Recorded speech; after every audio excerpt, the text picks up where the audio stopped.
হযরত আমিরুল মুমিনিন উমর ইবনুল খাত্তাব রাদিয়াল্লাহু তাআলা আনহু বাবা আল্লাহর নবীজির বাম পাশে আপনার বসা ছিলেন।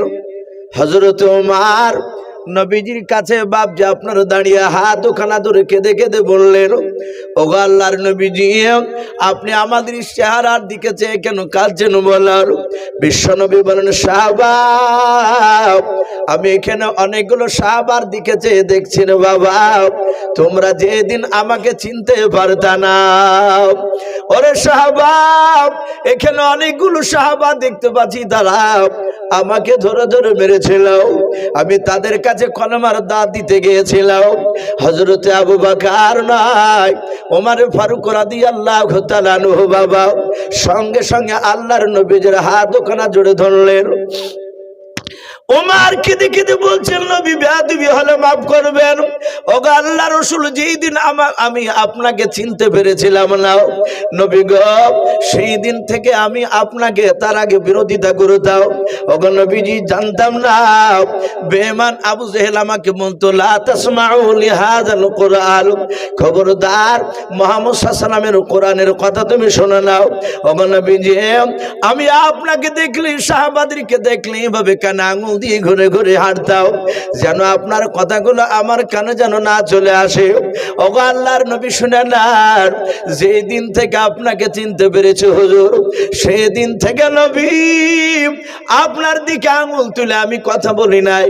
আর কোন মানুষকে ওমর থাকতে গেলে আপনার সামনে কেউ আঙুল তুলে কথা বলতে পারে নাই। বলুন আলহামদুলিল্লাহ। ওগো রাসূল, আপনি আর কাঁদেন না, আপনাকে এখন তো আর কেউ আপনাকে আঙুল তুলে কথা বলে না। রাসূল, আমি কি ভালোবাসি না আপনাকে? হাদিসের ভাষায় এসেছে, আল্লাহ রাসূল সাল্লাল্লাহু তাআলা আলাইহি ওয়াসাল্লামের সাহাবা উমর, নবী বলেন, ওমর এত ভালোবাসতেন ঈমান আনার পরে আমাকে। রাসূল যতক্ষণ বাপজি ওমরের সামনে কথা বলতে, হযরত ওমর ফারুক রাদিয়াল্লাহু তাআলা আনহু এক সেকেন্ডের জন্য বাপজি এদিক ওদিক তাকাতেন না, একইভাবে রাসূলুল্লাহর চেহারার দিকে চেয়ে যে কথাগুলো শুনতেন। আল্লাহ রাসূল বলতেন মাঝে মাঝে, ওমর, আমি অনেক সাহাবাকে দেখতে পাই, তারা এদিক ওদিক তাকায়। এই ওমর, তুমি আমার দরবারে আসলে তুমি বসে গেলে আমার দিকে অমন করে তাকিয়ে থাকো, আর তোমার দুই চোখের কোণা দিয়ে পানি গড়ে গেল। হযরত ওমর বলতেন, হুজুর, এই চোখ দিয়ে আমি আপনাকে প্রথমে চিনতে পেরেছিলাম না, আপনি এত বড় দামি রাসূল। ওগো নবী, আপনাকে ঈমান আনার পরে আমার মন চাই না অন্য কাউকে দেখতে। বলুন আলহামদুলিল্লাহ। কিয়ামত পর্যন্ত আপনাকে আমাকে যদি আল্লাহ জীবিত রাখে, আমাকে যদি কোনো কাজ আর না করতে হতো, আমি এইভাবে 24 ঘন্টা একইভাবে রাত দিন আপনার দিকে তাকিয়ে থাকতাম। আল্লাহ রাসূল বলতেন, ওমর এত ভালোবাসো? বলে, হুজুর হ্যাঁ। আমার সেই উমর রাসূলকে বলছেন, হুজুর, আমি ঈমান আনার পর তো আপনাকে কেউ মারেনি। আল্লাহ রাসূল বললেন, ওমর, তুমি কি ভুলে গিয়েছো, তুমি ঈমান আনার পরে আমাকে এক ইহুদি অন্যায় করে কথা বলেছিল।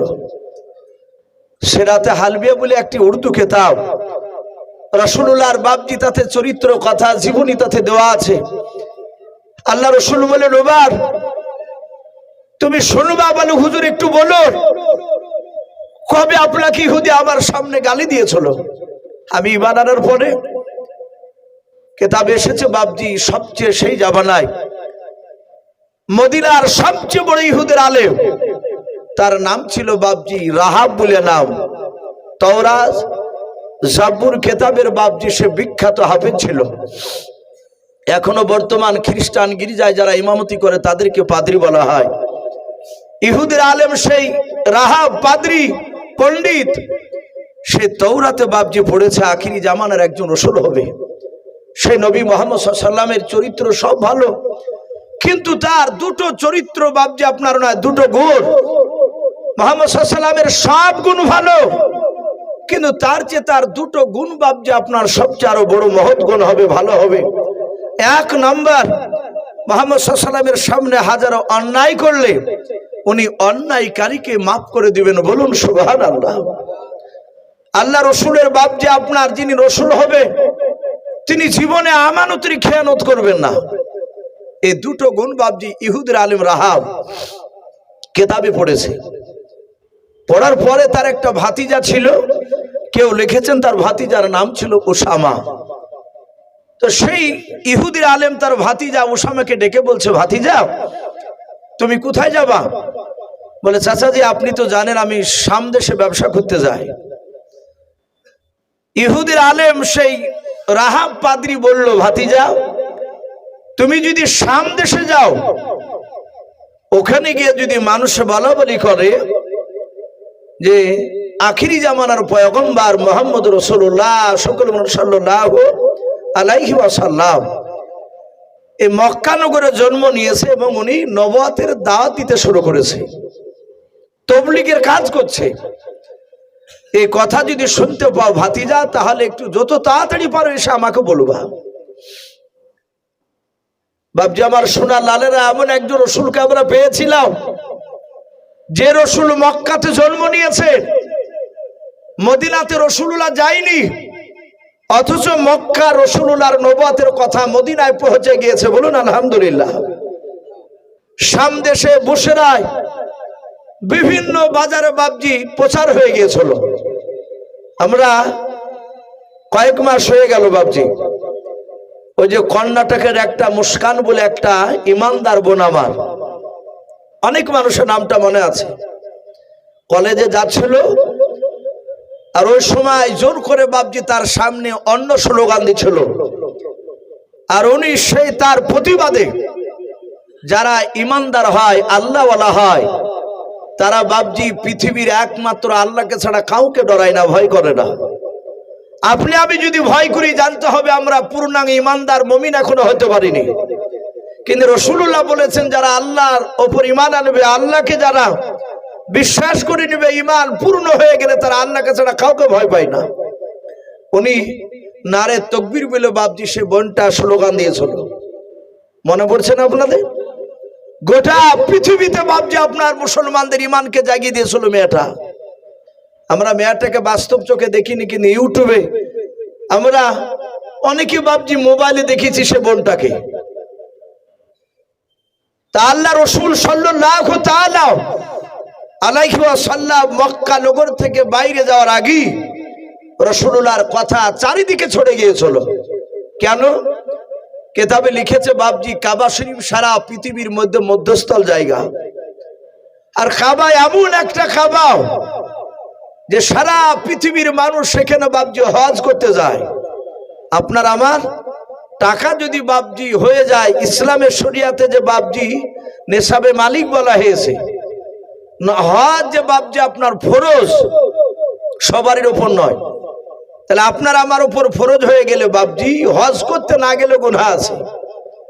কিন্তু এখন আবার নতুন করে বাপজি একটা সিস্টেম উঠেছে, টাকা ফরজ হয়ে গেছে তার বড় হজ করা। চালাকি করে বলছে যে আমি উমরাতে যাচ্ছি, বড় করে খানা দিছে। বলে চাচা বড় হজে গেলেন না? বলে বাপ একবার দেখে আসি। প্রথমে দেখে আসে, তারপরে এবার বড় হজে যাব। 100-র মধ্যে বাপজি 98 জনা ওই উমরা করেছে আর বড় হজে যাচ্ছে না। ওই টাকাকে বাঁচানোর লোকে, যে টাকা কম দেখছে উমরাতে, লোক জানবে যে মদিনায় গিয়েছিল, রাসূলের কবর জিয়ারত করেছে, যেখানে অনেকগুলো লোক। আবার হাজী সাহেব না বললেও রাগ করছে, আমি কেন কথাটা বললাম, উমরাতে করে এসেছে। আমি বললাম কি ব্যাপার দাদু কেমন আছেন, সালাম দিয়ে, তখন বলছে হ্যাঁ মৌলবী মানুষ তুমি, আমাকে হাজী সাহেব বলে সালামটা দিলে না আগে? হাজী বলিলে যেন এর রাগ হয়। তা আমি বললাম দাদু মাফ করবেন, আপনাকে হাজী বলা যাবে না। তখন বলছে তোমরাই ফতোয়াবাজি করে বেড়াও গা, তোমরাই বলো না। তাছাড়া প্রায় লোক আমাকে হাজী সাহেব বলে। এদিন আজ দিন 10 আগেকার কথা বলছে বাপজি। হজ এমন একটা জায়গা, আল্লাহ রসুল মক্কাতে জন্ম নেওয়ার আগেও কাবা শরীফে বাপজি মক্কাতে পৃথিবীর মানুষ হজ করতে যেত। কথা সত্য না মিথ্যা বলো? তারা হজে যেত, কিন্তু তখনকার হজের নিয়ম ছিল আলাদা। আল্লাহ রসুল সাল্লাল্লাহু তাআলা আলাইহি ওয়াসাল্লামকে আল্লাহ এমন একটা জায়গায় পাঠিয়েছিলেন মক্কাতে, যে সারা পৃথিবীর মানুষ সেখানে হজ করতে যায়। মক্কা নগরে রাসূলুল্লাহ কলমার দাওয়াত দিয়ে দিয়ে দেখলেন সবাই মানে না, সবাই রাসূলকে মানেনি। আল্লাহ রসুল শুনতে পেলেন সেই মদিনা থেকে, তখন তো মদিনা নাম ছিল না, নবীজি মক্কা থেকে মদিনাতে হিজরত করে যাওয়ার আগে ওই মদিনার দেশটার মদিনা ছিল না। কোরআন শরীফে তফসিরে পাওয়া যায়, মারিফুল কোরআনে দেশটার নাম ছিল ইয়াসরিব। কি নাম বললাম? ইয়াসরিব নাম, ওই এখন যেটা বর্তমান মদিনা হয়েছে। তো ওই ইয়াসরিব দেশ থেকে বাপজি এক নয় দুই নয় 50টা বয়স্ক লোক আর যুবক ছেলে মিলে তারা দল বেঁধে বাপজি হজে এসেছে। আল্লাহ রসুলের কাছে একটা বাচ্চা ছেলে গিয়ে বললেন, ওগো আল্লাহ রসুল, ইয়াসরিব অর্থাৎ মদিনা থেকে 50টা লোক আমি দেখে আসলাম, তারা কাবা শরীফের পাশে ধরে তারা তাম্বু টাঙিয়ে আছে, তারা বৈকাল বেলায় তাম্বু টাঙালো। আল্লাহ রসুলকে ওই বাচ্চা ছেলেটা ভালোবাসতো, নবীর উপর ঈমান এনেছিল। আল্লাহ রসুল বললেন, বাবা সত্যি বলে? হ্যাঁ। নবীজি বুক ভরা আশা নিয়ে চিন্তা করলেন, আমি আজই রাত্রিবেলায় যাব।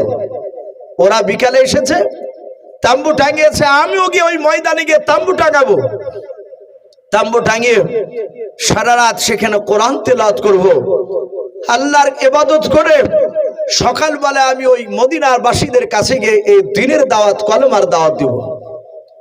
সম্মানিত ভাইরা আমার, বাবা জীবনেরা, আল্লাহ রসুল সাল্লাল্লাহু তাআলা আলাইহি ওয়াসাল্লাম তিনি গিয়েছে।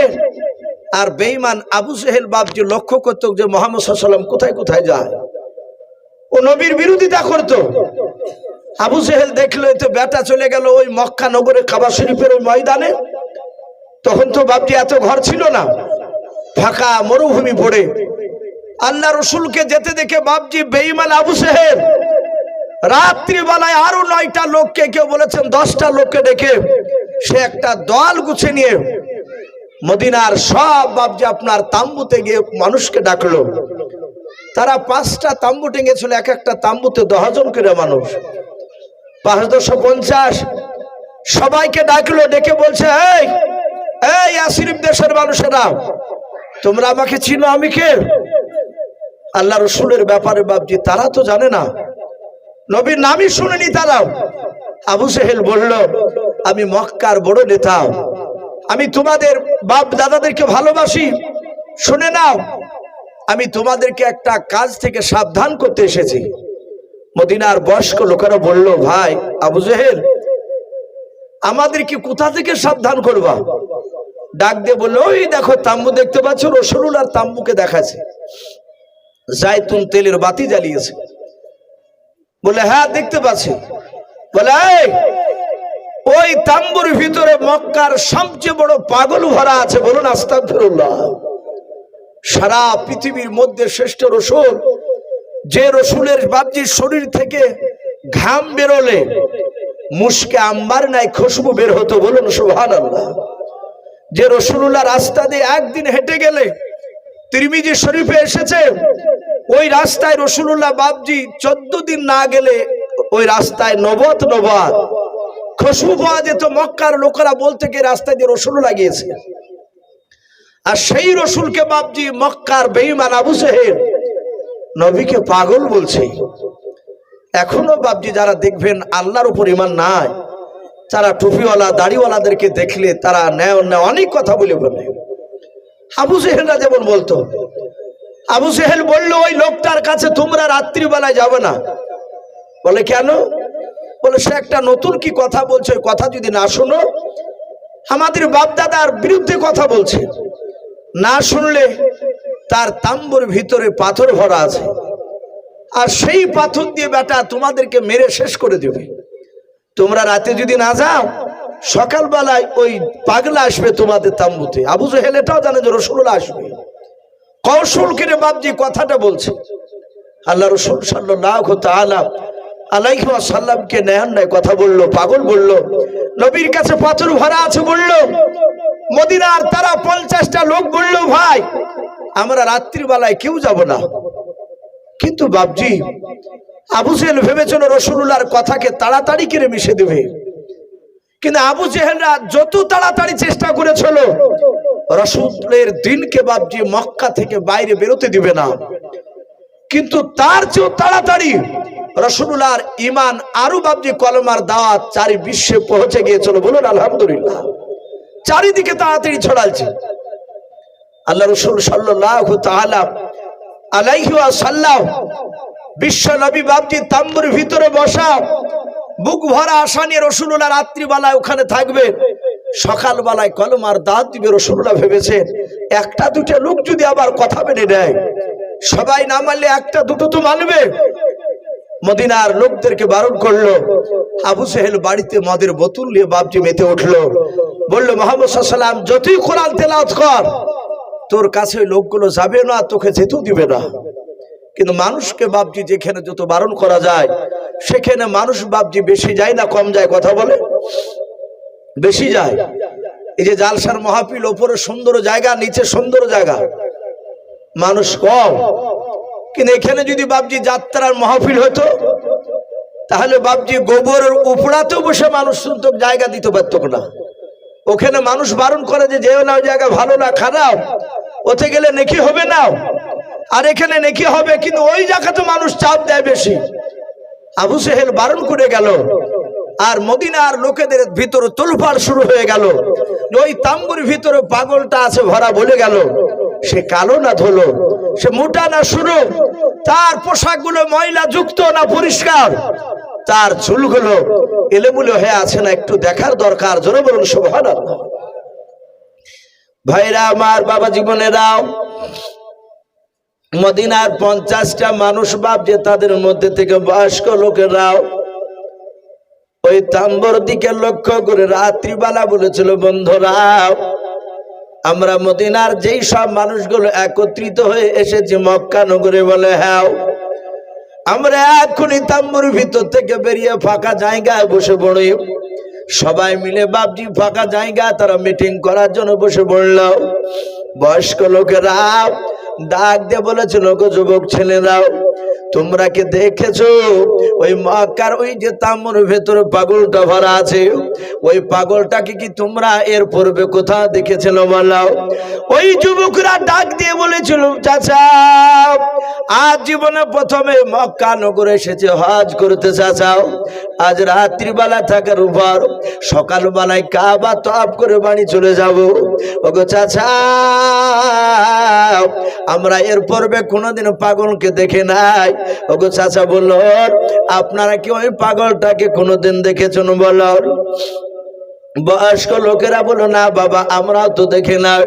ওই বয়স্ক লোকেরা বলেছিল, বাবা আবু জেহেল মক্কার বড় নেতা বলেছে রাত্রিবেলা যদি আমরা না যাই, সকালবেলায় নাকি ওই পাগলটা আসবে আমাদের তাম্বুতে, আর ওই লোকটার কথাগুলো যদি না শোনা যায় সে নাকি পাথর দিয়ে আঘাত করে আমাদেরকে মেরে দেবে। ওরে আমার যুবক ছেলেরা, সকালবেলা আসার আগে শুনে নাও, আজকে গভীর রাত্রিবেলায় ও যুবক ছেলেরা তোমরা সবাই নাও, মাত্র 10টা যুবক ছেলে দাঁড়িয়ে যাও। 10টা যুবক ছেলে তোমরা চুপি চুপি তোমরা অন্ধকারে গিয়াও ওই মক্কার নগরের যে পাগলটা তাম্বুর ভিতরে বসা আছে, ওই তাম্বুর বাহির চারিদিক থেকে তোমরা উকি মেরে দেখে এসো। যদি প্রকৃতি পাগল হয় তাহলে আমরা আগামীকাল সকালবেলায় ওই পাগলকে আমাদের তাম্বুতে আসতে দেব না। যুবক ছেলেরা 10 জনায় বাপ যা হাত উঁচু করে দাঁড়িয়ে গেল, বলে চাচা আমরা 10 জনা যাবো, বলে হ্যাঁ। যুবক ছেলেরা বাপ যে আপনার যখনই যেতে লাগলেন, বয়স্ক লোকেরা বলেছিল, বাবা তোমরা খালি হাতে যেও না। বলে কেন চাচাও? বলে আবু জেহেল বলেছে ওই পাগলটার কাছে নাকি পাথর ভরা আছে, তার কথা না শুনে নাকি পাথর দিয়ে মারবে রে বাবা। এই যুবকেরাও 10 জনায় তোমরা দুটো দুটো করে পাথর হাতে নিয়ে নাও, 10 জনায় 20টা পাথর নিয়ে নাও, আর চুপে চুপে তোমরা যাওয়ার পর ওই পাগলটা যদি তোমাদের পায়ের শব্দ যদি টের পেয়ে যায়, জানতে যদি পারে, আর ওই পাথর দিয়ে যদি তোমাদেরকে মারে রে বাবা, তোমরা পাথর দিয়ে মারতে মারতে পাগলটাকে শুধু মক্কা ছাড়া নাই গোটা পৃথিবী থেকে তাকে বিদায় করে দেওয়া। ওই যুবক ছেলের বাপ যে মোটা মোটা তারা 10 জনায় দুটো দুটো করে বাপ যে তারা 2 হাতে পাথর নিয়ে বাপ যে চলে গেল। আল্লাহর নবী জনাবে মুহাম্মদ রাসূলুল্লাহ সাল্লাল্লাহু তাআলা আলাইহি ওয়াসাল্লাম দরদি নবী আমার তাম্বুর ভিতরে বাপ যে বসে বসে কাঁদেন আর বলেন, আল্লাহ মনে হয় তোমার দিনকার বেশি দিন টিকে রাখতে পারবো না। আল্লাহ রসুল বাপজি কোরআন তেলাওয়াত করে গভীর রাত্রি বেলায় আল্লাহর দিকে বাপজি হাত তুলে তুলে কান্না করেছিলেন। ওগো আল্লাহ, তুমি আমাকে ধৈর্য ধরা তুমি তৌফিক করে দাও, বেশি বেশি করে যেন তোমার বান্দাদের কাছে যেন কলেমার দাওয়াত দিতে পারে সেই শক্তি আমাকে দাও। আল্লাহর নবী কাঁদছিলেন আর মদিনার বাপ যে 10টা যুবক ছিল আল্লাহ রসুলের তাম্বুর কাছাকাছি চলে গিয়েছে রে বাবা। যাওয়ার পর বিশ্ব নবীজির বাপজি চেহারার দিকে একটি বার যখন বাবা নজর পড়ল ওদের, ওরা সবাই বিশ্ব নবীর চেহারা দেখে বাপজি তারা আশ্চর্য হয়ে তারা আপন আপন তারা 10 জনের মধ্যে বাবা আস্তে আস্তে করে বলছেন, ভাই এই মানুষটা পৃথিবীর মধ্যে কোনো পাগল হতে পারে না, বলুন সুবহানাল্লাহ। ওরা বলছে, ভাই এ তো পাগল নয়, এই দেখ এত সুন্দর মানুষ আমরা জীবনের পূর্বে কোথাও দেখি নাই, বলুন সুবহানাল্লাহ। আল্লাহ রাসূল সাল্লাল্লাহু তাআলা আলাইহি ওয়াসাল্লামের অর্ধাঙ্গিনী বিবি মা আয়েশা সিদ্দিকা রাদিয়াল্লাহু তাআলা আনহা তিনি বলেন, আমার স্বামীর এত চেহারা ছিল, এত চেহারা ছিল। হযরতে ইউসুফ নবী আলাইহিস সালামের জীবনীতে পাওয়া যায়, ইউসুফ নবী আলাইহিস সালামের চেহারা দেখে মিশরের সেই সময়কার নারীরাও তারা ইউসুফের চেহারার দিকে চেয়ে আর ওরা আপন আপন ফল কাটছিল, ফল কাটতে কাটতে তারা আঙুল কেটে ফেলেছিল, তাও ভাবছি তারা ব্যথা বুঝতে পারেনি। মা আয়েশা সিদ্দিকা রাদিয়াল্লাহু তাআলা আনহা তিনি বলেন যে ইউসুফ নবী আলাইহিস সালামের জায়গায় ইউসুফ নবী না হয়ে আমার পয়গম্বর মুহাম্মদ সাল্লাল্লাহু আলাইহি ওয়াসাল্লাম রাসূল যদি থাকতেন, তো ওই মিশরের নারীরাও তারা আঙুল নয়, তারা নিজের কলিজা কেটে ফেললো, টের পেত না। জোরে বলুন সুবহানাল্লাহ। এত সুন্দর। হযরত আবু বকর সিদ্দিক রাদিয়াল্লাহু তাআলা আনহু তিনি মাঝে মাঝে বলতেন, আমি রাসূলের চেহারার দিকে তাকাতাম আর আমি পূর্ণিমার চাঁদের দিকে দেখতাম। আবু বকর বলছেন, চাঁদে দাগ আছে তো রাসূলুল্লাহর চেহারাতে দাগ দেখতে পাওয়া যেত না, বলুন সুবহানাল্লাহ। এত সুন্দর চেহারা। আমার বিশ্বনবীর চোখের ভুরুগুলো এত সুন্দর ছিল, চুলগুলো এত মানান ছিল। আমার বিশ্বনবী রহমতের নবীর শরীরের গঠন দেখলে মানুষ মুগ্ধ হয়ে যেত। আর সেই রসুলের বাপজি চেহারার দিকে চেয়ে ওই মদিনার যুবকেরা বাপজি তারা বলাবলি করতে শুরু করেছে, ভাই এই লোকটা পাগল হতে পারে না। আবার বলছে, ভাই ওই আবু জেহেল বলল সে নাকি মানুষকে ধরে মারে তার কথা না শুনলে, কিন্তু ওর চেহারার দিকে দেখ, ওর চেহারার দিকে চেয়ে মনে হচ্ছে ওর দ্বারাতে কোনো মানুষকে মারা সম্ভব হতে পারে না, বলুন সুবহানাল্লাহ। বহু মানুষ আমরাও দেখতে পাই ভাই, কিছু মানুষ আছে বাপজি তার চেহারার দিকে তাকিয়ে কথা বলতে ভয় পায়। অনেকে আছে বলে, চাচা অমুক লোকটা নেই, বলে যাও সামনে চায়ের দোকানে। ছেলেটা গিয়ে আবার ঘুরে আসছে, বলে কি ব্যাপার বাবা ঘুরে আসলে কেন? বলে চাচা সাহস করে কথা বলতে পারলাম না, ভয় বলতে পারেনি। আমার বিশ্ব রসুলকে নবী রাস্তা দিয়ে হাঁটলে বাচ্চা ছেলেরা পর্যন্ত তার মায়ের দুধ খেত, আর যদি পাশ থেকে একটা ছেলে দৌড়ে গিয়ে বলতো ওই মুহাম্মদ সাল্লাল্লাহু আলাইহি ওয়াসাল্লাম আসছে, নবী আসছে, তো ওই বাচ্চা ছেলেটা তার মার স্তনার মুখে লেগে দুধ খেত না। ওর মা বলতো বাবা দুধ খা, বলে না মা আমি ওই নবীর কাছে যাবো। জোরে বলুন সুবহানাল্লাহ। নবীর কাছে গিয়ে ছুটে যেতেন। আমার বিশ্ব নবী তাদেরকে বুকের সাথে জড়ে ধরে চুমা দিতেন, আদর করতেন। আল্লাহ রাসূল সাল্লাল্লাহু তাআলা আলাইহি ওয়াসাল্লামকে কোনো মানুষ ভয় পেত না কথা বলতে। এটা হচ্ছে ইমানদারের আলামত। আমার বিশ্ব নবী রহমতের নবীর চেহারার দিকে চেয়ে বলছে, ভাই এই লোকটা নবীকে মারতে পারে না, এই লোকটা এত ভালো। এরকম মানুষ আমরা পৃথিবীতে আমি মনে হচ্ছে প্রথম দেখলাম। ওরা আস্তে আস্তে বলি করছে, ভয় আছে যদি পাগলটা যদি শুনে নেয়। আল্লাহ রসুলের কানে গিয়ে আওয়াজ গিয়েছে, আল্লাহর দরদি নবী জনাবে মুহাম্মদ রাসূলুল্লাহ সাল্লাল্লাহু তাআলা আলাইহি ওয়াসাল্লাম, দরদি নবী আমার আস্তে করে ডাক দিয়ে বলছেন, ওগো তাম্বুর বাইরে কারা? ওই যুবকদের কানে গিয়ে বাপ আওয়াজটা ধাক্কা লাগলো। আল্লাহ রসুলের বাপজি গলার আওয়াজ এত সুন্দর মিষ্টি ছিল, মদিনার যুবকেরা তারা বলা বলি করতে লাগলো, ভাই আর পালানো যাবে না। বলে কেন রে? বলে ওই দেখো পাগলটা, যাকে আমরা পাগল বলে দেখতে এসেছিলাম, ওই পাগলটা আমাদের কথা আওয়াজগুলো শুনতে পেয়ে গিয়েছে, আমাদেরকে জিজ্ঞাসা করেছে কারাও, চলো আর পালাবো না, একটু আমরা তার সামনে একটু এগিয়ে যাই। আল্লাহ রসুলের কাছাকাছি ভাব যে তারা গিয়ে গোল করে ঘেরাও করে দাঁড়িয়ে গেল। আল্লাহর নবী বলেন, বাবা তোমাদের বাড়ি বুঝি মক্কা নগরে নাই? মদিনার যুবকেরা ডাক দিয়ে বলেছিল, ভাই আমাদের বাড়ি মক্কা নগরে নাই, আমাদের বাড়ি হচ্ছে তায়েফ নগরে নাই, ওই মদিনায় আশরিফ দেশ থেকে মক্কাতে এসেছিলাম হজ করতে। আজ দিনের বেলাতে তাম্বু টাঙিয়েছিলাম, রাত্রির বেলায় থাকার পর সকালবেলায় কাবা তওয়াফ করে বাড়ি চলে যাব। ওরে যুবক, তোমার পরিচয়টা তুমি দিয়ে দাও। আল্লাহর দরদি নবী কাঁদে কেঁদে বলতে লাগলেন, বাবা তোমাদের কাছে কি আবু জেহেল যায় না বারণ করতে আমার কাছে আসতে? বলে হ্যাঁ, ওই আবু জেহেল বারণ করেছিল বলে আমরা তোমাকে পরীক্ষা করতে এসেছি। এই যুবক তুমি কে?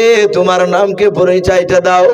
আল্লাহর নবী জনাবে মুহাম্মদ রাসূলুল্লাহ সাল্লাল্লাহু তাআলা আলাইহি ওয়াসাল্লাম ডাক দিয়ে বললেন, বাবারাও তোমরা আমাকে চিনতে পারো নাই? বলে না।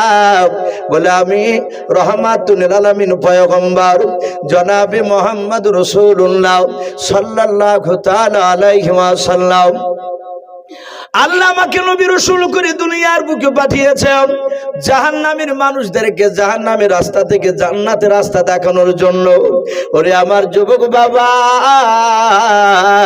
আমি সন্ধ্যাবেলায় তাম্বু টাঙিয়েছিলাম, সারা রাত থাকার পর সকালবেলা আমি তোমাদের কাছে কলমার দাঁত দেব বলে এখানে এসেছিলাম। আল্লাহর নবীজির বাপজি 5 থেকে বাবা 10 মিনিট বিশ্ব নবীর নবুয়ত সম্পর্কে কথা শোনার পর ওই যুবকের আর থাকতে পারলো না, তারা সাথে পড়তে লাগলো কলমা লা ইলাহা। ভাই লজ্জা না, একটু মহব্বত পড়ে নি, লা ইলাহা ইল্লাল্লাহ, লা ইলাহা লা ইলাহা ইল্লাল্লাহ মুহাম্মাদুর রাসূলুল্লাহ সাল্লাল্লাহু তাআলা আলাইহি ওয়াসাল্লাম। এরা 10 জন সাথে নবীর উপর কলমা পড়ে নিল। বাড়ি মক্কাতে নয়, বাড়ি তার ইয়াসরিব অর্থাৎ মদিনায়। এরা রসুলের কাছ থেকে আর যায় না। মদিনার আর যে বাপজি 40 জন বসেছিল, তারা ভাবছে পাগলটা কি মেরে ফেললো নাকি? এ কয়েক ঘন্টা হতে চলে আসে না কেন? এরাও বাপজি বয়স্ক লোকেরা যাওয়ার পর দেখছে তারা থমের মতো দাঁড়িয়ে আছে রসুলের চেহারার দিকে চেয়ে। এরা পেছন থেকে বলছে, এই যুবকেরা, এই কতক্ষণ লাগে এখানে দাঁড়িয়ে আছিস কেন? ওদের দিকে কান করছে না। ওরা হাত দিয়ে ঠেলা মেরে যাহাতে রসুলুল্লাহর বাপজি চেহারার দিকে ওদেরও নজর পড়েছে। মনে হয়েছে লোহাকে যেমন চুম্বকে ধরে নেয়, নবীর চেহারার দিকে চেয়ে কেউ কাউকে কথা বলে না। তারা 1 পা 2 পা করে এগিয়ে গিয়ে রসুলের বায়ান শুনছিল। তারা সাথে বাপজি ওরাও 40 জনায় কলেমা পড়ে মুসলমান হয়ে গিয়েছিল। বলুন আলহামদুলিল্লাহ। আবু জেহেল চেয়েছিল একটা মানুষের যেন রসুলের কথা না শুনে, নবীর দলে যেন না যায়, চেষ্টা করতে গেলে একটা লোকও যেন না শুনে। আর সেখানে সবাই বাপজি কলেমা পড়ে মুসলমান হলো। বলুন আলহামদুলিল্লাহ। এই সব লোকেরা মক্কা থেকে হজ করে যাওয়ার পরে তারা রসুলুল্লাহর গুণগান তাদের উদ্দেশ্যে বাপজি আলোচনা করত। তখন আল্লাহ রসুল যায়নি। তা আমি বলছিলাম সেই ইয়াসরিব নয়, ইহুদির বড় পণ্ডিত সে আলেমটার কথা বলছিলাম। তার ভাতিজাকে বলল যে বাবা তুমি শাম দেশে ব্যবসা করতে গিয়ে যদি কোনো মানুষ যদি তুমি দেখতে পাও মক্কার মুহাম্মদ সাল্লাল্লাহু আলাইহি ওয়াসাল্লামের কথা আলোচনা করছে, তিনি নবুয়তের দাবি শুরু করেছে, ওগো ভাতিজা তুমি তাড়াতাড়ি এসে আমাকে একটু শোনাবা। বলে চাচা আমি শুনতে পেলে এসে বলবো। সাথে ভাতিজা বাপজি চলে গিয়েছে। আল্লাহ রসুল সাল্লাল্লাহু তাআলা আলাইহি ওয়াসাল্লাম সঙ্গে সঙ্গে বাপজি আপনার বলা হয়েছে আমার দরুদ নবী রহমতের নবী কলেমার কথা বাপজি শাম দেশে লোকে বলা বলি করছে যে মক্কা নগরে একটা সুন্দর মানুষ নবুয়তের দাবি শুরু করেছে। ওই ইহুদির আলেমটা বাপজি শুনতে পেয়েছে। তার ভাতিজা এসে বললো, চাচা যার কথা বলছেন সে লোকটা কলমার দাওয়াত শুরু করেছে। বলে তাই? বলে হ্যাঁ। সাথে হাতে ইহুদির আলেমটা 5টা টাকা পকেটে ভরে নিয়ে সুজা বাবজি আপনার মক্কা নগরে চলে আসলো। এসে জিজ্ঞাসা করছে যে মুহাম্মদ সাল্লাল্লাহু আলাইহি ওয়াসাল্লামের বাড়ি কোথায়? কিছু লোকে বললো সামনে যাও দেখতে বাবা। আল্লাহ রসুলকে দেখছেন, কয়েকটা মুসলিমে ঈমান এনেছিল, আল্লাহ রসুলের কথাগুলো শুনছিল। ইহুদির আলেমটা সুজা গিয়ে মুহাম্মদ সাল্লাল্লাহু আলাইহি ওয়াসাল্লামের কাছে গিয়ে বলছেন, এই ভাই, এই তোমার নাম কি মুহাম্মদ সাল্লাল্লাহু আলাইহি ওয়াসাল্লাম? আল্লাহ রসুল বললেন, ভাই আমার নাম মুহাম্মদ সাল্লাল্লাহু আলাইহি ওয়াসাল্লাম।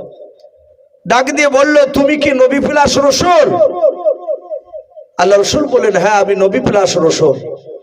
ইহুদির আলেমটা চিন্তা করছে, এই লোকটা যে সত্য নবী তা আমি জানবো কি করে? অনেক ভণ্ডা লোক তো দাবি করতে পারে। আমি একে বিনা পরীক্ষায় যদি একে নবী বলে মানিনি, আর আদৌ যদি নবী না হয়, তাহলে কিয়ামতের ময়দান আমাকে জাহান্নামে যাওয়া লাগবে। আবার চিন্তা করছে, আমি পরীক্ষা নিতে গেলে যদি আমি মারা যাই, ঈমান না আনতে পারলে আল্লাহ বলবে, এই আমার নবীকে পাওয়ার পর কেন পরীক্ষা নিয়েছিলি? এটাও জাহান্নামের রাস্তা। ইহুদের আলেমটা বলছেন, আল্লাহ তুমি আমাকে দিন 15 বাঁচিয়ে রাখো, আমি কি পরীক্ষা না নিয়ে ঈমান আনবো না, পরীক্ষা নিবই। ইহুদির আলেমটা বাবজি রসুলুল্লাহর কাছে 5টা টাকা হাতে দিয়ে বলছে, আল্লাহ রসুল হাত বেড়ে টাকাটা ধরলে, বলে ভাই টাকা কি করব? ডাক দিয়ে বললো, আপনি যে মুহাম্মদ সাল্লাল্লাহু আলাইহি ওয়াসাল্লাম রসুল? বলে হ্যাঁ।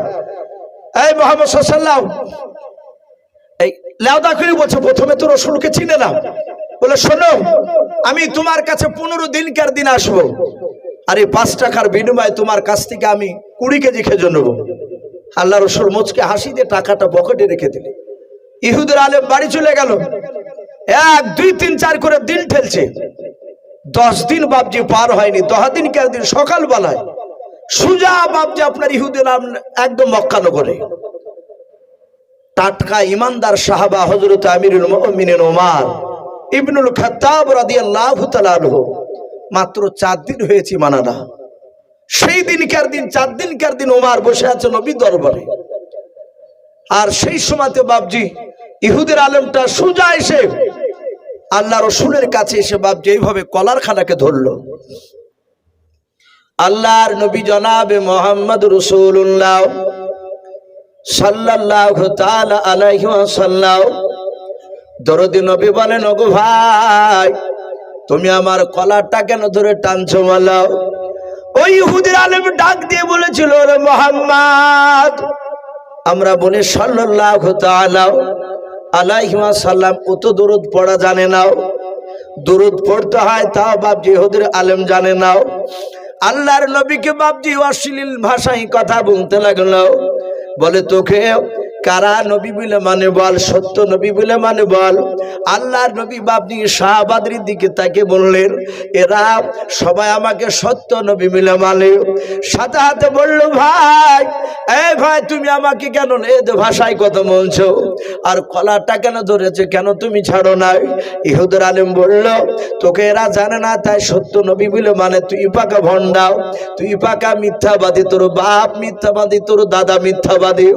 আল্লাহর নবীকে অন্যায় করে কথা বলতে লাগলো। আল্লাহর নবী বলেন, চাঁদ ভাই কেন আমাকে এত বড় অশ্লীল ভাষায় কথা বলছো? বলুন ভাই, এই মুহাম্মদ সাল্লাল্লাহু আলাইহি ওয়াসাল্লাম চিটার নবী, তোমার কাছে 1 নয় 2 নয়, আজ 20 দিন হতে চলল। আজ দিয়ে 4 বার হলো তোমার কাছে আসা। 3 বারের পূর্বে তুমি অস্বীকার করেছো। ভাই আমি তোমাকে 5 টাকা দিয়ে 20 কেজি খেজুর নেব বলেছিলাম, তুমি অস্বীকার করেছো। তুমি ভণ্ড নবী, তোমাকে নবী বলে মানা যাবে না। আল্লাহ রসুল ডাক দিয়ে বলেন, ভাই তোমার গণনার মধ্যে ভুল রয়েছে, তোমার 15 দিন পার হয় নাই। আজ 14 দিন নয় 10 দিন হতে চলল, এখনো 10 দিন পার হয় না। ইহুদের আলেম বাবজি শুনে নাই, বারবার জোর করে মিথ্যা কথা জোর করে বলছে, তুমি মিথ্যাবাদী।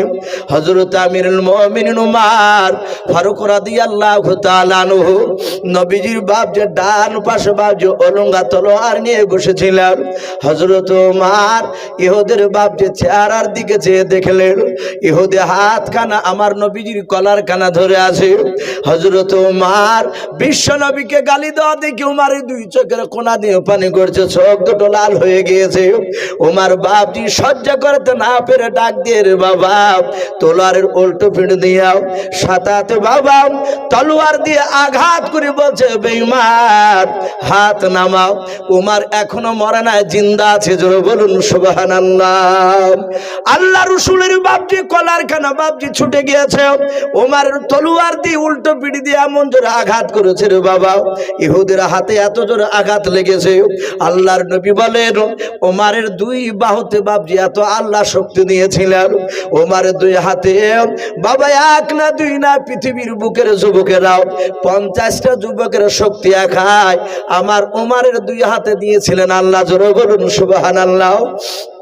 ওমরের বাহাদুরি দেখে নবী আমার গভীর রাত্রিতে কেঁদেছিলেন, আল্লাহ ওমরকে যদি তুমি হেদায়েত যদি দান করে দাও, ওমর যদি ঈমান আনতো মওলা, আমার ঈমানকে কলমার দাওয়াতকে ওমর তার সাথে ভাইদেরকে নিয়ে নেতৃত্ব দান করতো, বলুন সুবহানাল্লাহ। আল্লাহর নবীর এই দোয়া আল্লাহ কবুল করে নিয়েছিলেন। সেই ওমর ডাক দিয়ে বলেছিল, রে বেঈমান, ওমর বেঁচে থাকতে নবীর সামনে তুই এইভাবে ওমরের সামনে আল্লাহর নবীর কলার কানা ধরে তুই টানাটানি করবে, ওমর সহ্য করবে না।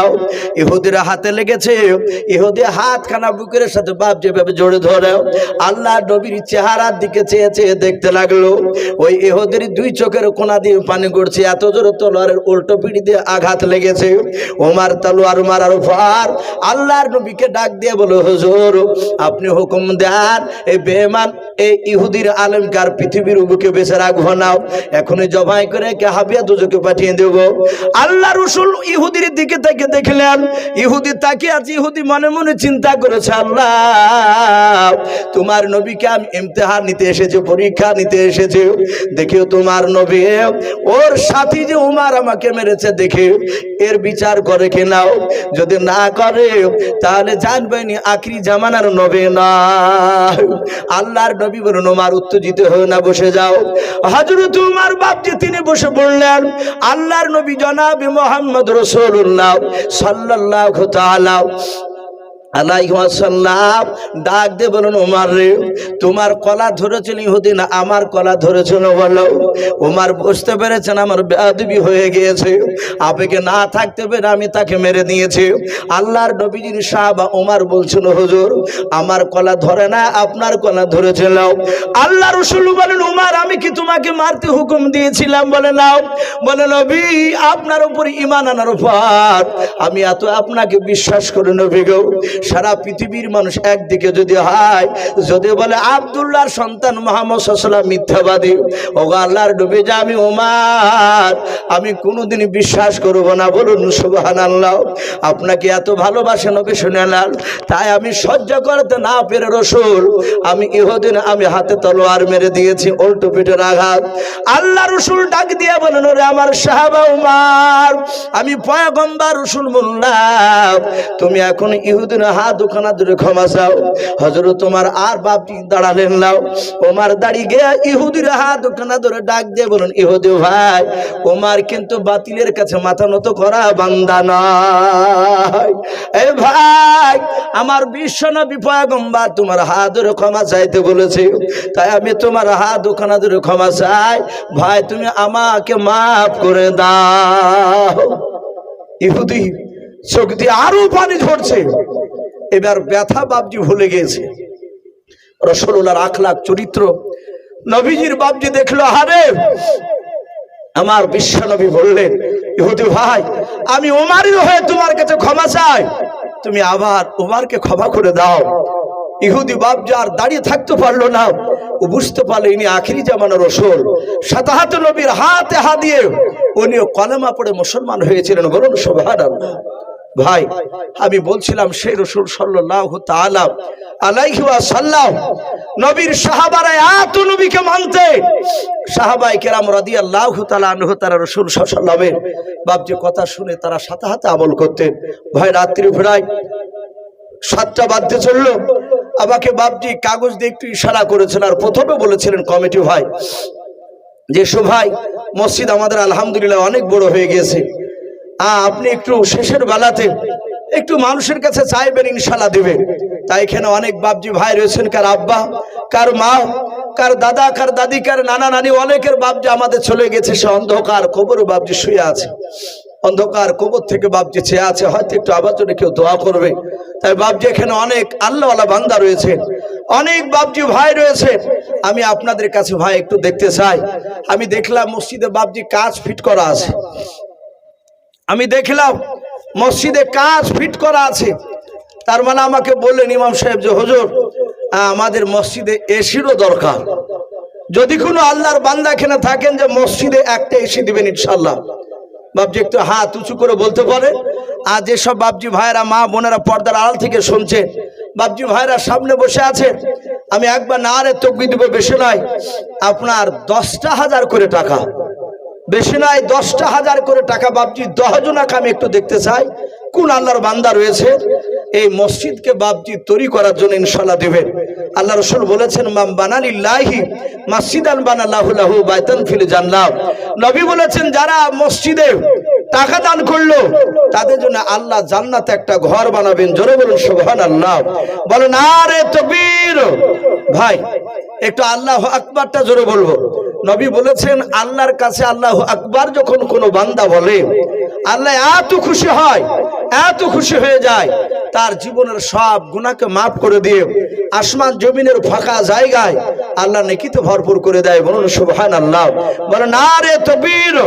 ভাই এই দেখেন একজন ভাই আমার 1000 টাকা দিয়েছেন বেলাবিতে, আর একজন ভাই আমার 500 টাকা দান করেছেন। আল্লাহ তার দানকে কবুল করুন, বলুন আল্লাহুম্মা আমিন, বলেন আরে তাকবীর। আল্লাহ তাদের দানগুলোকে কবুল করুন। ভাই 10,000 টাকা ভাই আমি 10 জনাকে দেখতে চেয়েছি। ভাই একটা মানুষ একটু হাত উঁচু করি।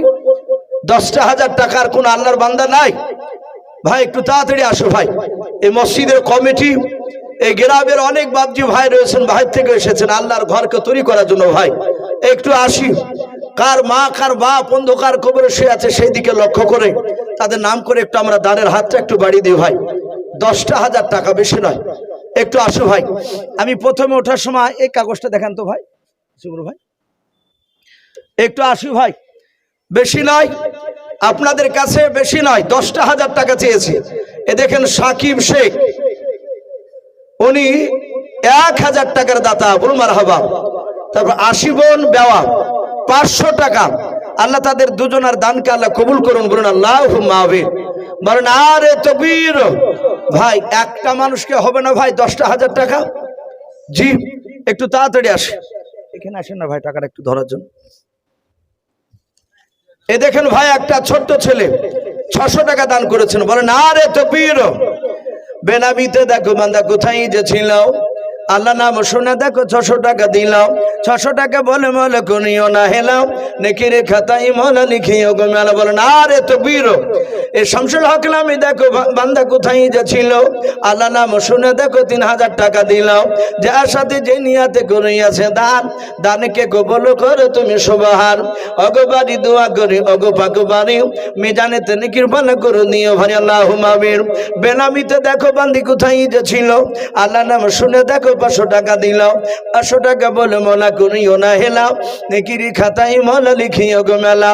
যার সাথে যে নিয়াতে করিয়াছে দান, দানকে কবুল করো তুমি সুবহান। অগবারি দোয়া করি অগো পাক রব্বানা, জান্নাতে খিলায়ও তুমি আঙ্গুর বেদানা আল্লাহুম্মা আমিন। ভাই উঠবো না ভাই, আমার পরে খুব খুব দামি দামি বক্তা রয়েছে ইনশাআল্লাহ, ওনারা মূল্যবান কথা আপনাদের সামনে তুলে ধরবেন। ভাই 10,000 টাকা ভাই চেয়েছি, একটা মানুষও বাপজি হাত উঁচু করে বলতে পারলেন না? জি 10,000 টাকা যদি বেশি হয়ে যায় 5,000 করে বলি ইনশাআল্লাহ। আর যদি এখানে কোনো আল্লাহর বান্দা থাকেন ভাই মসজিদে এসি দান করবে ইনশাআল্লাহ। অনেক মসজিদে শুনলাম যে সমাজ থেকে বাপজি টাকা তুলে এসে কিনে না, দেখা যায় একটা দুটো লোক বাপজি দান করে। এ টিকটিক ভাড়া আর কোনো বাপজি কোনো ভাই নাই যে মসজিদে একটা এসি দিবেন ইনশাআল্লাহ? দুটো এসি লাগবে। আমরা দুটো মানুষ যদি হাত উঁচু করে বলি ইনশাআল্লাহ এসি হয়ে যাবে। ভাই 10,000 না পালে 5,000 করে ভাই একটু নাম লেখায়। এ আপনাদের মসজিদে গ্রামের লোক যদি বাপজি না দেন তাহলে মসজিদ তো বাপজি আপনার এসব বসাতে পারা যাবে না। গ্রামের লোককে বাপজি আগে দেওয়া লাগবে। তারপরে বাপজি ভাইরা যারা বাহির থেকে আসেন তারা ইনশাল্লাহ দিবেন। ভাই 5000 করে হবে না ভাই? দুটো মানুষ জি কাছে না থাকলে বলবেন যে আমি 2 মাসে দিব ইনশাল্লাহ, না 3 মাসে দিবেন। হ্যাঁ ইনশাল্লাহ গরমের সময় দিবেন, রমজান পরে। ভাইজান বলেন যে রমজানের পরে। ভাই একটু ওয়াদা করে ইনশাল্লাহ। এখানে কোনো মুজাহিদ বান্দা ভাই নাই জি, দুনিয়ার সবকিছু পড়ে থাকবে ভাই। মৌতের গাড়ি চলে আসলে, আল্লাহর আজরাইল ফেরেশতা চলে আসলে সব বাপজি ফেলে দিয়ে খালি হাতে যেতে হবে। খালি হাতে যেমন দুনিয়া থেকে বাপজি দুনিয়াতে এসেছিলাম, যাবার সময়ও খালি হাতে যেতে লাগবে। তাই ভাই আসি, কোন আল্লাহর বান্দা 5000 করে টাকা ভাই একটু ঝটঝট করে আসু ভাই। একজন ব্যক্তি 3000 টাকা দিয়েছেন, তারপরে 1000 করে কয়েকজন দিয়েছেন ভাই, 500 টাকা করে কয়েকজন দিয়েছেন। আল্লাহর বান্দা এখানে যদি থাকেন একটু তাড়াতাড়ি আসি। আমি আপনাদেরকে বেশিক্ষণ বিরক্ত করব না, কারণ আমার পরই বক্তা আসবে। আমাকে মিনিট 15 একটু বলেছিলেন ইসু ভাই, মিনিট পুরো শেষের বেলায় একটু দেখবেন ইনশাল্লাহ মানুষরা দিবে। ভাই কেউ হবে না ভাই? 5000 টাকা দাতা কেউ একজনা? জি, কোন মসজিদের ক্যাশিয়ার, সেক্রেটারি, এই জালসার কমিটি কোনো বাপজি ভাই? বেশি নাই, একটা মানুষ হাত উঁচু করে বলি 5000 টাকার দাতা আল্লাহর ঘরকে তৈরি করার জন্য। ভাই আসি। সুবহানাল্লাহ বলুন, আরে তাকবীর। এই বেনামিতে দেখো বান্দা কোথায় যে ছিল, আল্লাহ নাম শুনে দেখো 1000 টাকা দিল, যে আশাতে যে নিয়াতে করিয়াছে দান, দানকে কবুল করো তুমি সুবহান। আরেকজন বেনামিতে দেখো বান্দা কোথায় যে ছিল, আল্লাহ নাম শুনে দেখো 200 টাকা দিল, যে আশাতে যে নিয়াতে করিয়াছে দান, দানকে কবুল করো তুমি সুবহান। আরেকজন বেনামিতে দেখো বান্দা তোমার কোথায় যে ছিল, আল্লাহ নাম শুনে দেখো 1000 টাকা দিল। আরেকজন বেনামিতে দেখো বান্দা কোথায় যে ছিল, শেষের বেলায় এসে দেখো 500 টাকা দিল, যে আশাতে যে নিয়াতে দুজন 500,000 করিয়াছে দান, দানকে কবুল করো তুমি সুবহান। নাম কি বাপজি? কুদ্দুস নামে দেখো বাপজি আমার এখানে যে ছিল, ছিল কে না ছিল দেখো দানে বোঝা গেল। যোগ্য বাপের যোগ্য ছেলে কুদ্দুস বাপজি আমার এখানে আসিয়া 1000 টাকা দান দিল মসজিদ বানাবো বলিয়া, যে আশাতে যে নিয়াতে করিয়াছে দান, দানকে কবুল করো তুমি সুবহান। অগবারি দোয়া করি অগপাক রব্বানা, জান্নাতে খেলায়ও তুমি আঙ্গুর বেদান, আল্লাহুম্মা আমিন। বলেন আরে তাকবীর। ভাই একটু ঝটঝট করে আসো ভাই, 5000 করে ভাই বেশি হয়ে গেলে আমরা 1000 2000 করে দিই ইনশাল্লাহ। জি একটু আসি, কাছে টাকা না থাকলে আমরা ওয়াদা করে যাই। আল্লাহর নবী জনাবে মুহাম্মদ রাসূলুল্লাহ সাল্লাল্লাহু তাআলা আলাইহি ওয়াসাল্লাম সাহাবাদেরকে নিয়ে, আমার দরদি নবী তাদেরকে বাপজি আপনার যুদ্ধের মাল কিছু সাবান বাপজি কেনার জন্য, হাতিয়ার কেনার জন্য সাহাবাদের কাছে মাল চেয়েছিলেন। সাহাবাই কেরামরা তারা এমন কি শুধু মান নয়, তারা জানকে পর্যন্ত বাপজি কুরবান দেওয়ার জন্য বাপজি তারা প্রতিযোগিতা করতেন। ভাই একটু আসি, একটু আসি, 1000 2000 আমরা একটু ঝটঝট করে আসো ভাই, আমরা চলে যাব না ভাই। মানুষ আদায় করতে লাগলে মানুষ পালিয়ে যায়, আমরা পালাবো না ইনশাল্লাহ। আমার পরই বক্তা আসবেন ইনশাল্লাহ। সভাপতি সাহেব ইশারা হয়তো দিয়েছে, ভাই আসি। আর মা বোনেরা, ওগো মা বোন, আপনাদের কাছ থেকে একটা নামও আসেনি, তা মা বোনদের একটা মনে হয় এসেছিল। আমি বলবো মা বোন যদি আপনারা থাকেন পর্দার আড়ালে, আপনারা 500 1000 200 100 যে যা পারবেন আল্লাহর ঘরকে তৈরি করার জন্য একটু দানের হাতটা একটু